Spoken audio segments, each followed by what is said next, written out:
अस्सलाम वालेकुम।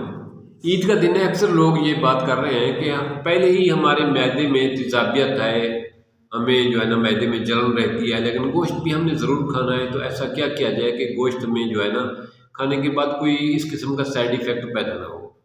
दोस्तों, इसका एक बेहतरीन हल ये है कि आप सुबह नाश्ते में इसबगोल का छिलका और दही इनको मिलाएं और मामूली साइज़ में हस्बे ज़ायक़ा चीनी मामूली सी मिकदार में मिलाएं, या चीनी पसंद नहीं करते तो पिसी हुई काली मिर्च खालिस थोड़ी सी मिकदार में वो मिलाएं और इसको खा लें।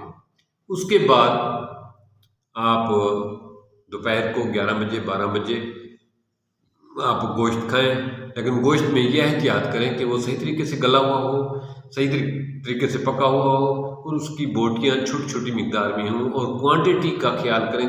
ज़्यादा मिकदार में गोश्त खाना आपकी सेहत के लिए बहुत ख़तरनाक है।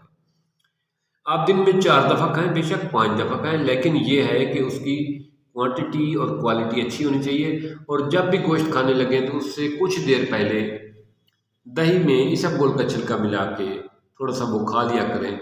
उसके बाद आधे घंटे बाद गोश्त खा लें तो इंशाअल्लाह ताला आपके मैदे में तेज़ाबियत नहीं होगी, आपको मैदे की जलन का सामना नहीं होगा और आपकी खुराक सही हज़म होगी। और वो खुराक जो है आपके जिस्म के लिए फ़ायदेमंद होगी, आपके मैदे में किसी किस्म का बोझ नहीं बनेगी। ये अक्सर लोग ये टिप्स इस्तेमाल करते हैं। ऐसे लोग जिनके मैदे का प्रॉब्लम है, ऐसे लोग जिनको अपना मैदे में तेज़ाबियत का मसला है, उनके लिए ये बहुत अच्छी टिप्स है। अगर आप दही पसंद नहीं करते तो इसबगोल को वैसे पानी में जो है ना भिगो दें, उसमें जो है मामूली सी मिकदार में चीनी मिला दें, उसको इसबगोल का जो है ना पानी में 15 मिनट 20 मिनट आधा घंटा पड़ा रहने दें, प्याले में डालें।